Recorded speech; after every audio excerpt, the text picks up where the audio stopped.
मी रोहिणी भोईर झणझणीत recipe channel तुमचं स्वागत करते। आज आपण बनवतोय भरलेलं पापलेट। त्याच्यात काय भरायचं ते आपण बघूया। आपण त्याच्यात चटणी भरणार आहोत, तर चटणीसाठी काय काय साहित्य घेतले ते बघूया आपण। याचं आता आपण वाटून घेणार। मी छोटी एक वाटी मी खोबरं घेतलंय, ओलं खोबरं। हा लसूण आहे, एक मोठा कांदा घेतलाय, पुदिना आहे तो एवढा मुठभर घेतलेला आहे, आणि एवढे मोठे मूठ भरून मी कोथिंबीर घेते। हा लिंबू आहे, त्याच्यावर पिळणार आहोत आपण, आणि हे 2 इंचापेक्षा जास्त आळं घेतलं आपण। याचं आपण वाटण करून घेणार आहोत ते आतमध्ये भरायसाठी। तर पहिले काय करायचंय आपल्याला? तर आता पहिले वाटून घ्यायचं। तर आता ना आपण हे 2 पापलेट घेतलेत, आणि ना आम्ही म्हणजे कोळीला सांगायला विसरलो, तर तिने अशा हे करून दिले, हे असे म्हणजे कट मारले, हे असे वाले। मग आता घरी आणून ना आम्ही, कुठे गेला ग कट? हा, आता आम्ही घरी त्याला हे बघा असा कट मारला स्वतः आतमध्ये। ह्याच्यात आपण स्टफ करणार आहे। तर आता आपण पुढची रेसिपी बघूया काय करायचं ते। बघा छान फ्रेश आहे पापलेट।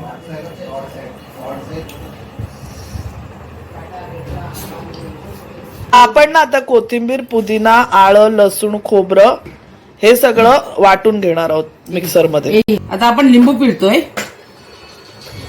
आपण आता लिंबू लावून याला मॅरिनेट करू थोडा वेळ।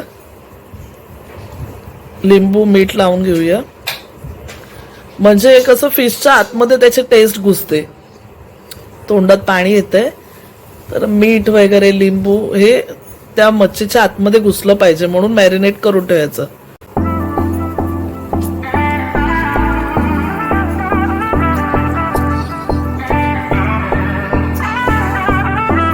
हळद आणि हे फक्त। आता आपण हळद घेतले, 1 टीस्पून हळद घेतली आपण। मीठ घेतलं अर्धा चमचा, अर्धा टीस्पून, तुमच्या टेस्टच्या हिशोबाने घ्या। आता आपण लावून घेऊया त्याला।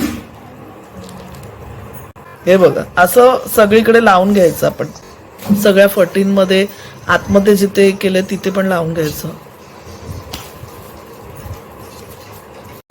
1 चमचा मी हळद घेतले, 2 चमचे मी काश्मीर मिरची पावडर घेतले लाल, आणि 1 चमचा मी आगरी मसाला घेतलाय।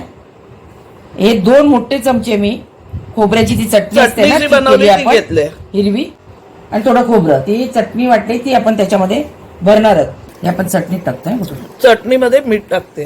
हे बघा पाव चमचा मीठ आहे, मसाला, हळद, त्याच्यामध्ये आपण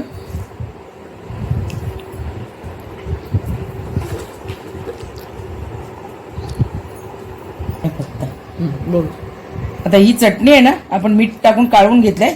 आता ही आपण या माशाच्या पोटात भरायची, म्हणजे पापलेटच्या। हे बघा अशी दिसते का भरताना?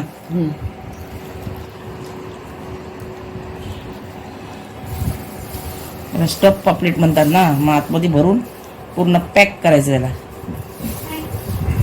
पॅक आपण आतमध्ये भरतोय। हे बघा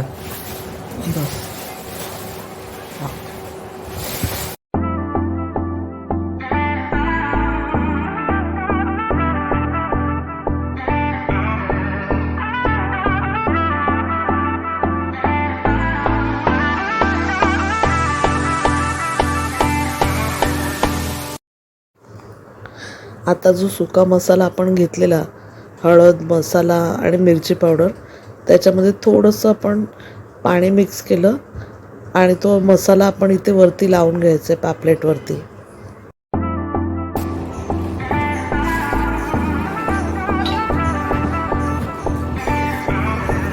तर आता आपलं पापलेट सगळ्या साईडने आपलं छान लावून झालं मसाला। आता टाकूया आपण इथे, कुठे वाटी फोड।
तर आता आपलं पापलेट स्टफ पापलेट तयार झालेलं आहे.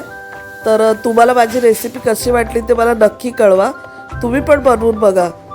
आणि चॅनलला जर अजूनपर्यंत सबस्क्राईब केलं नसेल तर सबस्क्राईब नक्की करा. रेसिपीला लाईक करा आणि फ्रेंड्सबरोबर शेअर करा. कमेंट करायला विसरू नका. धन्यवाद.